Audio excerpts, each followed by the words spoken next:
The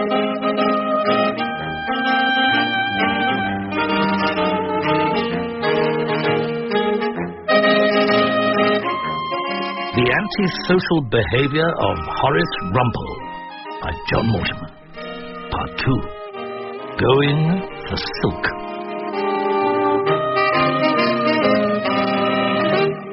There's one thing about the life of Rumpole. It's certainly never dull for long.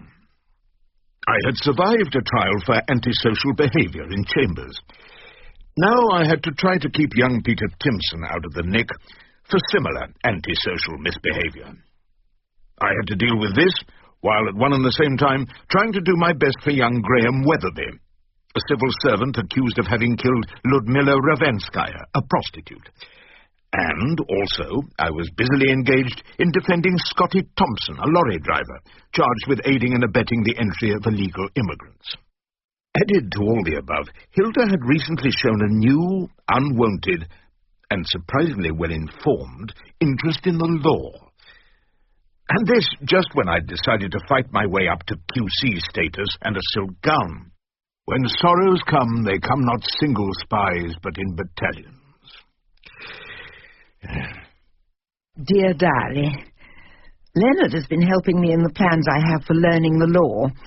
He's lent me a number of little books that he said he used for passing his exams, his little crammers, he calls them. There's one called All You Need to Know About Contracts, and another which I found far more readable, called Murder and Offences Against the Person in a Nutshell.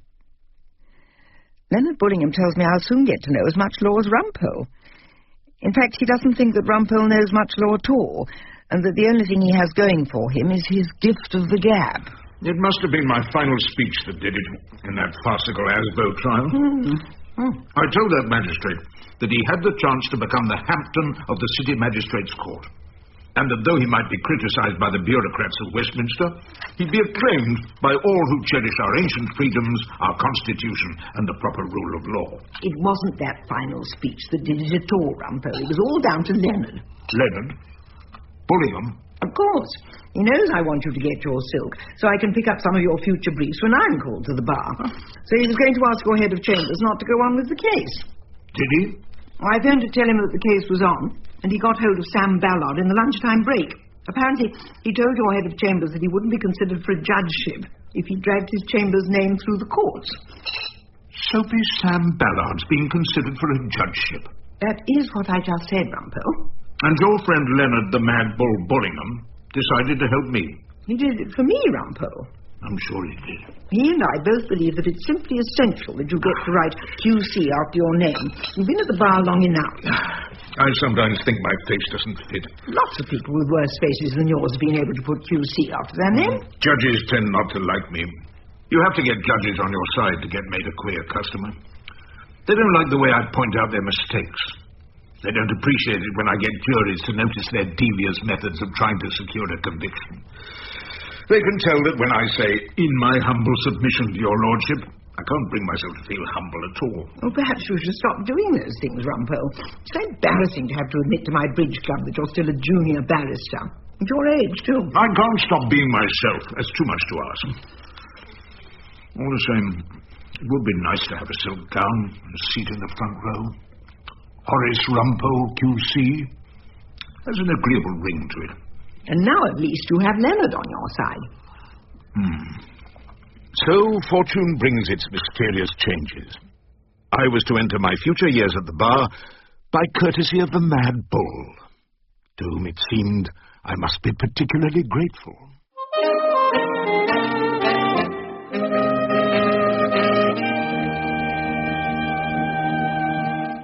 Things seemed to be moving forward apace to Rumpole's acquisition of a silk gown. The committee deciding such matters contained a couple of QCs, queer customers is what I thought of both of them, and in the chair was Dame Mildred Wrightsworth, who carried on a cracking trade in the worlds of adultery and failure to consummate. It seemed that a very regular client of mine, Dennis Timpson, had already given evidence of my success as a defender, and I was hoping for a short and snappy result in my favour. We've all seen your CV, Mr. Rumpole. Your practice is entirely criminal.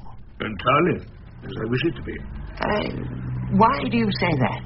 Because if you go down to the Old Bailey regularly, you'll find that all life is there. The real world with all its sins, mistakes, and occasional beauty and good behavior. Go and watch the huge international companies suing each other in the Queen's Bench division, and you move into a world of fantasy and make-believe. We have learned that you can be discourteous to judges. Only when they act as leading counsel for the prosecution. Only when they indulge in such tricks as responding to the defense evidence with a sigh of disbelief. Only when they jump down from the bench and fight in the arena for a conviction. Then I feel they deserve a touch of discourtesy. Otherwise, some of my very best friends are judges. Indeed, that's right. Judge Leonard Bullingham has written us a letter in support of your application. Well, there you are. Apparent enemies in court, but close friends out of it. I see. I cringed internally at the hypocrisy of this remark, but then decided that it was hypocrisy in a good cause. Speaking as one who has indulged in what you call the fantasy of company law from time to time, I'd like to ask you some questions about your attitude to crime. This came from Stephen Barnes, QC, whose long neck and disdainful expression made him look, I often thought, like a particularly unfriendly camel. I believe you mostly defend. Always. I don't like the idea of cross-examining people into choking. Very well. And I'd like to tell you what one of your own supporters said about you. We don't usually let applicants know what their supporters have said about them, but in this case the chair has said I may do so. Is that right, Chair? Quite right, Mr. Barnes. Yeah. The supporter in question was a Mr. Dennis Timpson. You know him well? Over the years, extremely well. And might he be described as an habitual criminal? Just as I might be described as an habitual defender. He said you were an excellent brief. That was kind of him. And it didn't matter if he was innocent or guilty. You'd do a good job either way. Is that true? Of course. So you defend people you know to be guilty? I don't know they are guilty. It's not my business to decide that. That's for the judge and jury. But if Mr. Timpson or anyone else tells me a story that's consistent with his innocence, it's my duty to defend him. Even if you don't believe it? I suspend my disbelief. My disbelief has been left hanging up in the robing room for years. My job is to put my client's case as well as it can be put. The prosecutor does the same, and then the jury chooses to believe one of us. It's called our judicial system. It seems to work more fairly than any other form of criminal trial, if you want my opinion. So it means that you have appeared for some pretty terrible people. The more terrible they are, the more they need defending. So morality doesn't enter into it? Yes, it does. The morality of making our great system of justice work, of protecting the presumption of innocence. So you never judge your clients? Of course not. I told you, judging isn't my job. Thank you, Mr. Rumpole. We've heard enough. Judge Bullingham's letter has been a great help to us, but, of course, you realize that these matters are finally decided by the Minister of Constitutional Affairs. So I left with the high feeling of success you get when a jury says not guilty. And my hopes rose even higher when I received an invitation to his club from an old adversary, one Peter Plastow, QC, who, after our struggles in a former case, had in fact just been made Minister of Constitutional Affairs. So there we were, under the soft lights of the Sheridan Club, where drinks were asked for quietly, and members and their friends murmured together, so the occasional loud welcome or braying laugh seemed as out of place as it would in a chapel of rest. I see Leonard Bullingham is backing your application for Silk. I thought you two were sworn enemies. How did you manage that? I think my wife managed it. Well done, Hilda. Of course, the final decision will rest with me as Minister for Constitutional Affairs. By the way, interesting case you're doing now. Oh, yes. Yet another poor girl in a consignment of desperate creatures slipped past the Dover authorities, and someone... Well, of course, we don't know how many cases there are, but another sensational one might be a tad too embarrassing. Well, all right, but someone decided to set her free to apply for permanent residence. That's just what we don't want to have examined in court, Rumpole, because, of course, all that was long before the murder. How or why she got into the country can't be any part of your defence. I'm sure you appreciate that coming out in court would be a very bad idea indeed for the government. By the way, I hope your application for silk goes really well, Rumpole. I'll have to leave you now. Dinner at the Swedish Embassy. It'll hardly be a laugh a minute. Then he left me to think back on our conversation, which I hadn't found particularly amusing either. Just why was Peter Plastow so evasive on the subject of the illegally imported girls? A few weeks later, I was in the Old Bailey canteen, along with my faithful friend and constant retainer, Bonnie Bernard, waiting for the jury to come back after a particularly boring breaking and entering, when he gave me news that was to open a door to some far more serious goings-on. What have you got there for me, Bonnie? Young Peter Timpson has broken his elbow. What's he done this time? Kicked a football into the street next to his, street where all the posh people live. Dad wants you to appear for him again. Do you really want to do it? What did Wordsworth, my darling old sheep of the Lake District, say? We come into the world trailing clouds of glory, and then... terrible things begin to happen? Shades of the prison house begin to close upon the growing boy. Now that playing football in the street has become as serious as murder, it's up to us to defend Master Timpson with all the skill at our command. Back in my chambers, I was still contemplating the fate of young Peter Timpson when... Come in. In came Fig Newton at last. And he didn't look any more cheerful, despite the fact that his story was one of unexpected success. Extensive inquiries around a number of lock-up garages in the Canary Wharf area were producing nothing, Mr. Rumpole. But as luck would have it, I owe my success in this business entirely to such points of luck. I heard a story about a drive-in garage under an office block where they thought there was orgies going on. Sounds of girls crying out there was. But no one had admittance to the place. So I started watching the location regular by car. On the fourth night, I struck lucky. A lorry arrived just after midnight, 12:18 according to my notes. There were men in the garage who helped bring in big packing cases from the lorry. I kept observation on the lock-up until approximately 4 or 5 when a people carrier arrived. 3 girls emerged from the garage and were helped into the vehicle. I followed them to a house in Battersea where they took in one of the girls. Then the people carrier drove on to an address in Clapham. An escort rang on the bell of the house in question, where the door was opened by a middle-aged woman who took the other 2 girls inside. People carrier drove off, but I got stuck behind some lights and she got away. Did you manage to find out who owned the lock-up garage? Do you think I'd go to sleep on the job, Mr. Rumpole? The firm's name is Helsing. Saw it on the van. Estate agents, it said. Tried to ring them, but they weren't answering the phone. And the address in Clapham, where the girls were finally deposited. I wrote that down on a piece of paper specially for you, Mr. Rumpole. Here it is. You're sure this is the address? Have I ever let you down? Anything the matter, Mr. Rumpole? No. It's you, Fig. You've produced the finest, the most satisfying piece of synchronicity that I've ever had to deal with. Well, thank you, Mr. Rumpole. And then I was back to where this story began, in the South London Magistrates' Court with young Peter Timpson, who stood, as I had done, within the shades of the prison house for breaking the terms of an ASBO. In the matter of Timpson, application to enforce Antisocial Behaviour order. The current set of magistrates were with us, looking as ever severe and disapproving. On the other side of the court, Parks was sitting with a tall woman, perhaps in her 50s, with bright hair piled high on her head, a long neck disappearing into a fur-collared leather jacket, and an extremely discontented expression.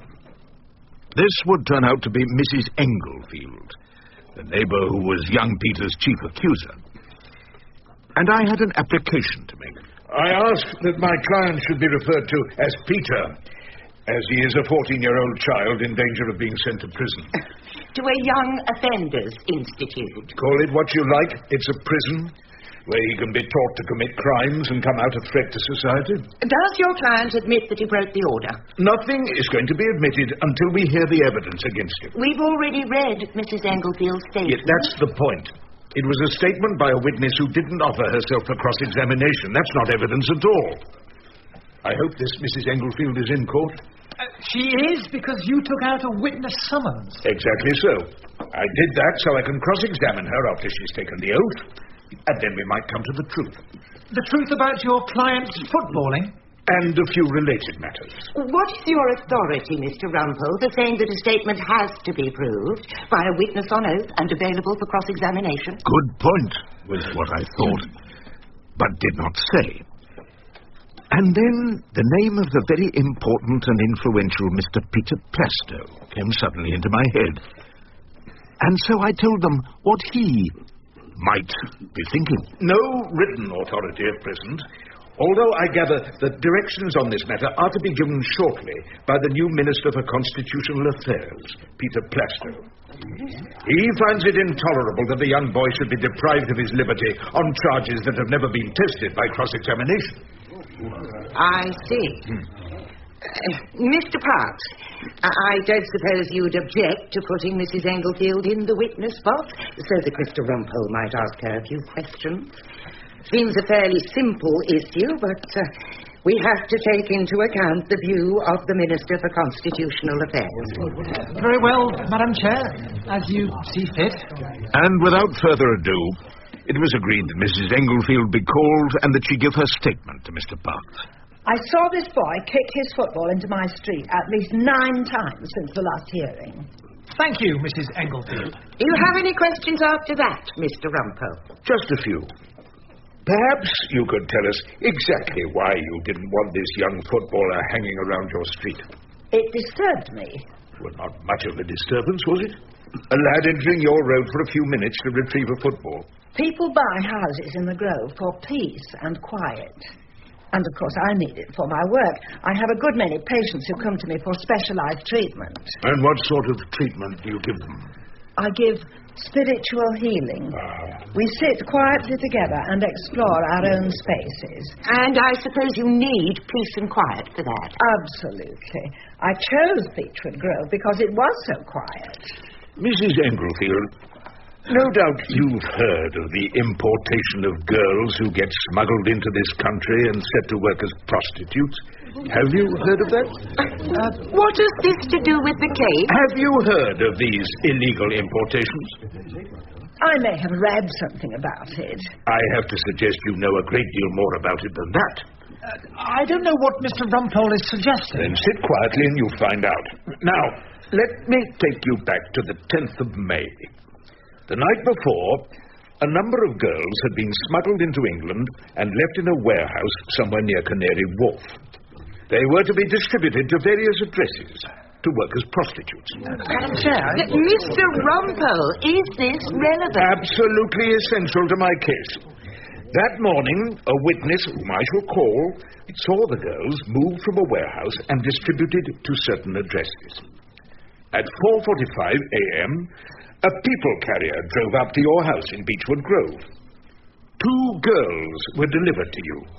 My witness will identify you as the lady who opened the door to them and let them into your house. Now, are you going to tell me that they came to you for spiritual healing? Under cover of darkness? At 4 in the morning? I have to suggest to you that the sole reason why you didn't want boys kicking footballs near your house is that they might see too much. They might learn too much about you. They might tell stories of mysterious foreign girls who had been shipped over the channel in the backs of lorries and delivered in the early hours of the morning to the Beechwood Grove brothel, or home for spiritual healing. It was at this point that Parkes asked for an adjournment in order that he might take further instructions. It was nearly lunchtime, so Bonnie Bernard, Bertie and his son, young Peter Timson, and I repaired to the nearest public house, where cold pie and Guinness were on offer. There we were joined by our not-too-learned young prosecutor. Mr. Rumpole. Who brought welcome news. I must tell you, Mrs. Englefield denies any and all of the suggestions made to her about girls arriving at her house. However, on further consideration, she does not wish to send such a young boy into custody, so she intends to discontinue proceedings on the after. And never to reinstate them? I think you've made your point, Mr. Rumpole. She really has no choice. Shake hands with your brief, Peter. He's done you proud. Oh, thanks, Mr. Rumpole. Would you like the rest of my pie? No, thank you, Peter. It may not have been the trial of the century, but thanks to Fig Newton, it was sorted out admirably.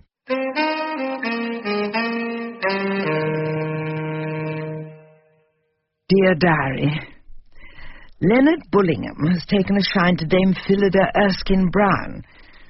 I could tell by the way he gawped at her at the last Chambers drinks party, and he keeps telling me what a handsome woman she is.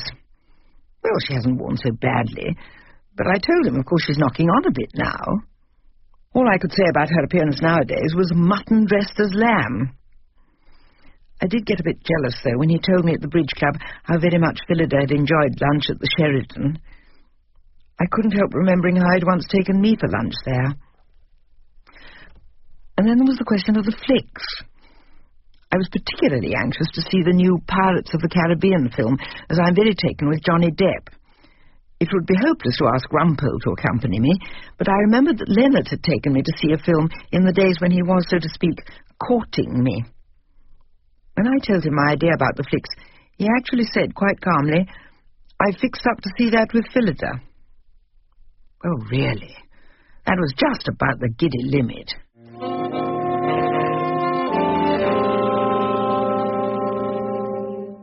The warmth of early June had gone, to be followed by an uncertain summer with bright days, then high winds and pouring rain. The list of new judges came out, and in spite of his intervention in the Rumpole-Asbow case, and Leonard Bullingham's promise of support for him, Ballard's name was not among those picked. But I was dismayed to discover that on the list was the gloomy QC Stephen Barnes, the man with the looks of a discontented camel. It was, therefore, with some sinking of the heart that I learned that the new judge was to be started off on the case that I had inherited from Soapy Sam Ballard, and was listed to appear at the Old Bailey. The tricky matter of the Queen against Graham Weatherby, on the serious charge of murder. Prosecutor Humphrey Noakes opened proceedings. There can be few cases tried in this court, members of the jury, in which the facts point so clearly and inescapably to the guilt of the accused. We have no doubt at all that when you've heard the full story, whatever ingenious arguments my learned friend Mr. Rumpole may put forward, this case can have only one conclusion: the conviction of Graham Weatherby on a charge of willful murder. Anna McKinnon, the concierge at the flat where Ludmilla had worked, was the first and the most dangerous witness for the prosecution. She told us about Weatherby coming to the flat, and her finding him with Ludmilla's dead body, and locking him in an adjoining room. The prosecutor then proceeded to put his finger with unerring accuracy upon what was a distinct flaw in my case. Miss McKinnon, you say you spoke to the deceased only a few moments before you let Mr. Weatherby into the flat. Is that correct? Just before, yes. So that this third person, whom Mr. Rumpole would have us believe actually committed the murder, would need to have been already hidden in the bedroom, where he strangled Miss Ravenskaya very quietly, and then escaped through the bedroom's other door, While Mr. Weatherby was waiting next door in the sitting room. That would have been impossible. Why, sir? No one could have got out the flat without my seeing him. That bedroom door only leads back into the hallway, and the front door there is the only way out the flat. And I was in the hallway. No, sir. There's no such other person. Thank you, Miss McKinnon. It was then up to me to cross-examine her, and I started out in a friendly fashion. Miss McKinnon, you have told the court that, in your opinion, no one but my client could have strangled Ludmilla. I know he did it. And having strangled her, he called you in to see what he had done. He called out to me, yeah. When what he could have done was to walk out of the flat and get clear away before you discovered the body. Isn't that what you would have done if you'd committed the murder? Mr. Rumpole, this witness can't be asked what she would do if she had committed a murder. Her evidence is confined to what she saw. Mr. Justice Barnes interrupted for the first, but certainly not the last time. And what she saw was apparently a murderer who called attention to his crime and stayed to get arrested. That is a comment you may make at the appropriate time. At the moment, would you confine yourself to dealing with this lady's evidence? Very well, my lord. Had you ever seen my client, Graham Weatherby, before that fatal afternoon? Never. But I saw enough of him that day. So you had no reason to think he'd had any sort of quarrel with Ludmilla? No. Thank you for telling us that. So, within 5 minutes of meeting a total stranger, he decided to strangle her. Sadly, our legal history is full, members of the jury, of murderers who have killed prostitutes without any apparent reason. It might be done from some perverted idea of ridding the world of such women. You may choose to disregard his lordship's reference to Jack the Ripper. I'm afraid we have here a case of premature adjudication. It was a telling phrase that I'd used a few times before, and I was pleased to see that it raised smiles from at least 3 members of the jury. I turned my attention back to the witness. Let me ask you about Ludmilla. Did you know that she was imported from Russia in a crate on the back of a lorry? I think she tried to tell me something like that. Do you remember a journalist called Lars Bergman being in touch with you both? I remember a journalist visiting. Very full of himself he was. I wasn't told his name. Never ever. But you remember a journalist coming to your address. He told me he wanted Ludmilla to tell him the story of how she got to England and her relationship with the group that brought her here. Did he ask you anything about that? He might have asked something like that when he came in. It's not my job to talk to clients. Did Ludmilla agree to cooperate with him? As she said, she had. Said he'd offered her a lot of money for her story. I'm sure he did. But the organisation didn't want the story told, did they? Mr. Rumpole, I wonder what exactly this organisation is. Then wander on, my lord, till truth make all things plain. The organisation that brought Ludmilla here didn't want their story told, did they? And very soon afterwards, her throat was wrung, so she could tell no more tales. Mr. Rumpole, who are you suggesting did this terrible deed? Someone, my lord, who had far better motive for killing her than my unfortunate client. Someone who was afraid she'd tell the whole story. Someone killed her and made sure that her death would be blamed upon the next available client. You knew that, Miss McKinnon, didn't you? It is my duty to remind you that you're not bound to answer any question which might incriminate you. Do you wish to answer Mr. Rumpole's question? Certainly not. Yes, Rumpole. You've done your best. My best or my worst? I'll let the jury decide. I have no more questions. So I sat down, not altogether displeased with my cross-examination, but we still had a long way to go. At lunchtime, I went down to the cells to see my disappointed client. That woman was lying. Not at all. I made her tell the truth. It was very helpful. There must have been someone else in that room, whatever she says. And that judge, he's got no respect for you. The feeling is entirely mutual. Maybe he'll respect you a bit more when the QC comes through. I don't expect so. You know what it's like among those who serve Her Majesty's government? Those who were newly appointed to positions of power always look down on those in the lower ranks. Oh, you're telling me the story of my life. By the way, you work in civil service human resources, don't you? Yes, I do. Did you ever use estate agents in the acquiring of property? Sometimes. Well, does the name Helsing mean anything to you? Helsing. I do remember the name. It was a small firm that we used for hiring accommodation when I was at the Home Office. Yes, Helsing, that was the name. Thank you for that. I was genuinely grateful, while trying not to sound over-optimistic. However, I had yet to cross-examine the police doctor. Doctor, you first saw the body of Ludmila Ravenskaya when you arrived at about 2:30. What did you find? The death had been due to manual strangulation. Yes, I think we're all agreed about that. What else did you notice? I'm not quite sure what you are referring to. Well, for instance, were there any signs of rigor mortis? I did notice some stiffening of the joints, yes. Some stiffening. Can you tell us if the stiffening was quite far advanced? I thought it was, but I'd been told the time of death was only an hour before, so I felt I'd been mistaken. And what if you weren't mistaken? I'm not quite sure what you mean. Neither am I, Mr. Rumpole. You could put it more clearly to the doctor. I mean, that would have meant death occurred 2 or 3 hours before your examination of the body. Put like that, I suppose it's possible. Did you notice anything about the girl's eyes? Did I notice what about the eyes? Did you notice, for example, black spots in her eyes? Someone had shut her eyes. I opened them. And were there black spots? Something like that, yes. And that would indicate death some 3 hours previously. That is usually so, yes.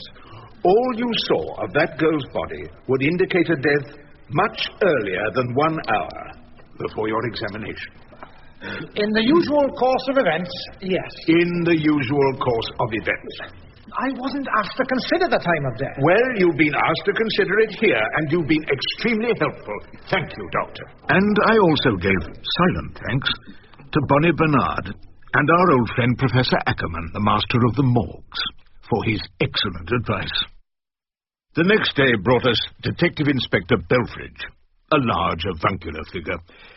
My job was to get him to be as helpful as possible without launching an all-out attack.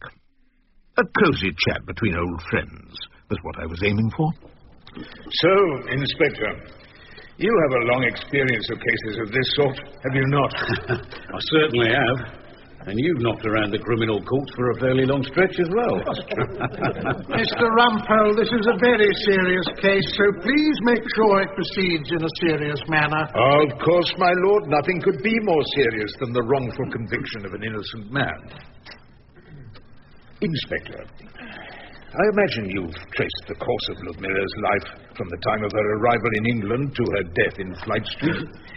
You know that she was imported from Russia in a crate on the back of a lorry, like a consignment of caviar, and that when she was discovered at Dover, she was allowed to stay here, provided that she reported to the police.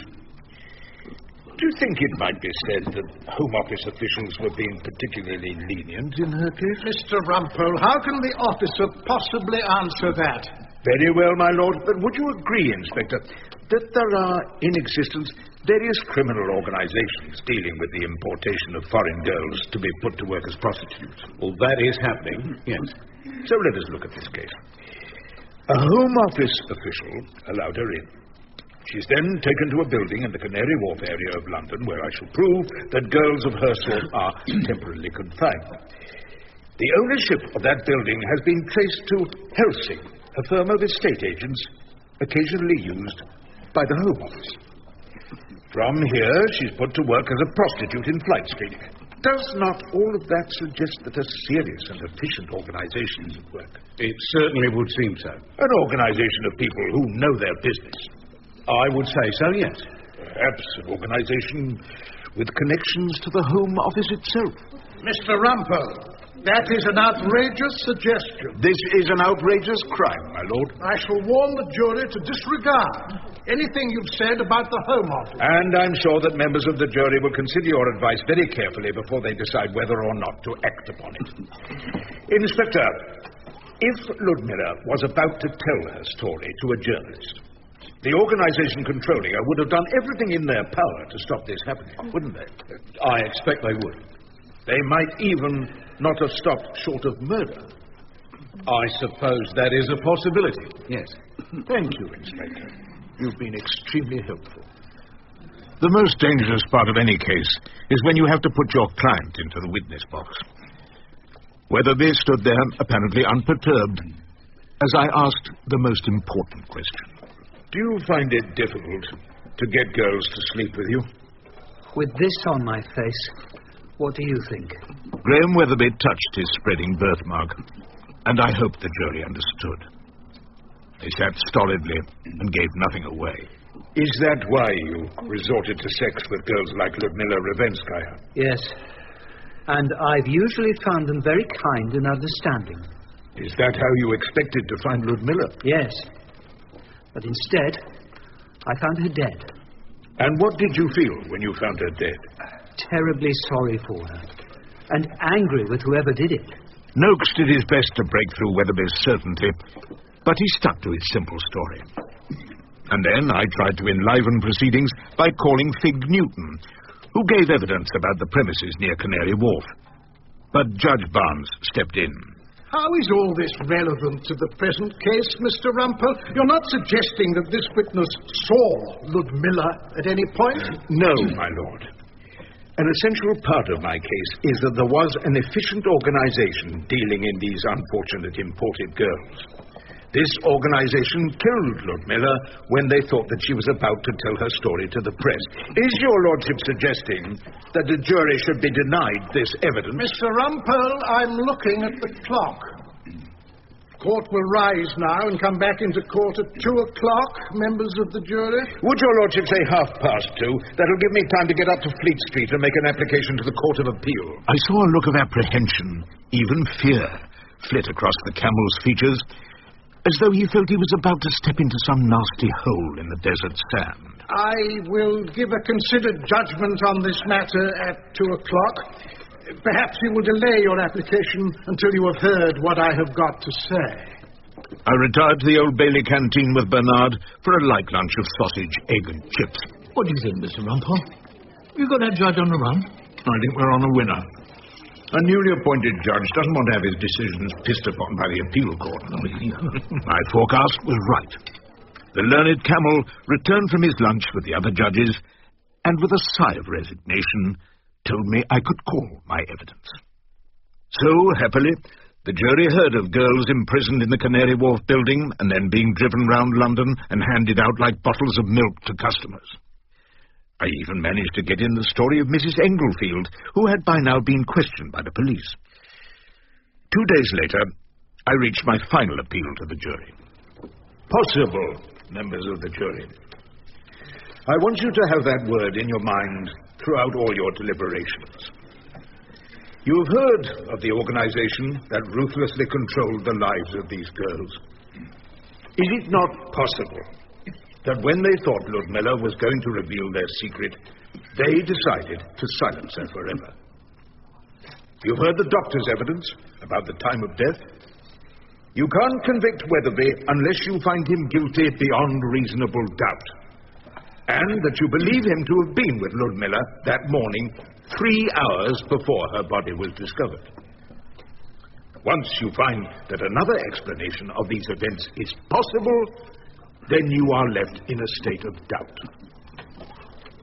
Above all things, remember what the police inspector in charge of this case said. It's a possibility, Detective Inspector Beltridge told us, that it was not Weatherby, but this secret and illegal organization that put an end to the unhappy young life of Ludmilla Ravenskaya. If you agree with this police officer, then you must be left in some doubt. It will then be your duty, and I trust it will be your pleasure, to acquit this young man of a horrible crime. Waiting for a jury to come back, is always the worst time at the Old Bailey. There is nothing you can do other than consume too many cups of coffee and listen once again to Bonnie Bernard's riveting account of his daughter's success in the inter-school netball semi-final. Mr. Rumpole, may I join you? This account was, thankfully, interrupted by a visit from our clerk Henry, who'd come down specially to the Old Bailey. Well, it's about your application for QC, Mr. Rumpole. They're about to wrap me in silk, are they? I'm afraid not, Mr. Rumpole. The Minister for Constitutional Affairs, well, he's turned down your application. Peter Plasto, QC. That's the one. They're saying around the temple that you shouldn't have asked those questions about the Home Office. The jury are returning to court number 1. Here we go. As they came in, the members of the jury were looking at Weatherby in the dock. If they'd failed to meet his eyes, it would have been a sure sign of a conviction. But in 10 minutes, the case which I had lived with for so long was over, and Weatherby was a free man. You see, it didn't make any difference my not getting a silk gown. You're a free man. Thank you. And I'm sorry about the QC. Never mind. I can still win cases alone and without a leader, even if I am the oldest junior barrister around the temple. Well, good luck. Thank you, Mr. Rumpole.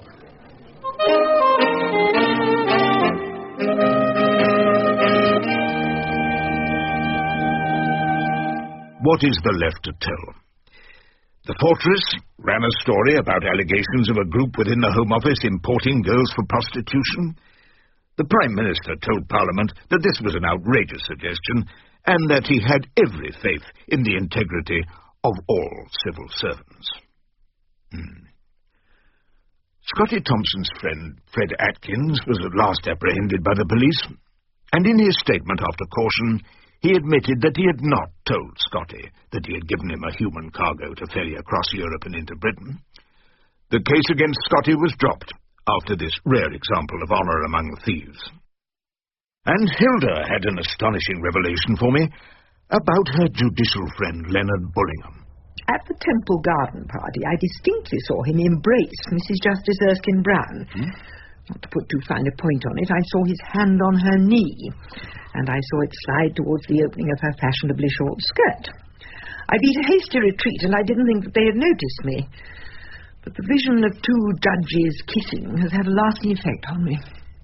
During a discussion about young Peter Timson's Asbo case, I told her that I'd managed to get all the evidence heard by telling the magistrate that the new Minister for Constitutional Affairs, Peter Plasto, was ruling that witnesses in breach of Asbo cases should be cross-examined. And was that true? Well, not exactly, but that's what he ought to have said. Your profession has no sense of morality, Rumpole. It was morally right that young Peter was acquitted. I come to a decision, Rumpole. After the way that you and Leonard have behaved, I'm giving up my idea of reading for the bar. I'm going down to Cornwall instead, where Dodo McIntosh says we could have a great deal of fun sketching. Right. So, now I am back at my desk in Chambers, consuming an illegal meat pie and quaffing an illegal glass of wine. The life of an Old Bailey hack, I think to myself, has indeed more ups and downs in it than the roller coaster at the end of Brighton Pier.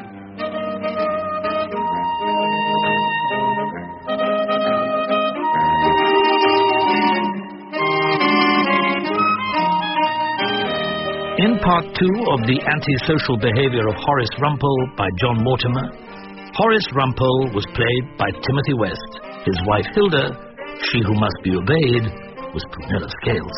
Bonnie Bernard, Nicholas Leprevo. Anna McKinnon, Gilly Mears.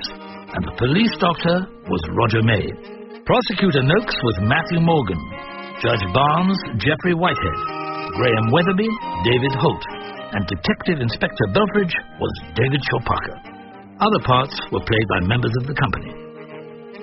The Antisocial Behaviour of Horace Rumpole was directed by Marilyn Imrie and is a Catherine Bailey production for BBC Radio 4.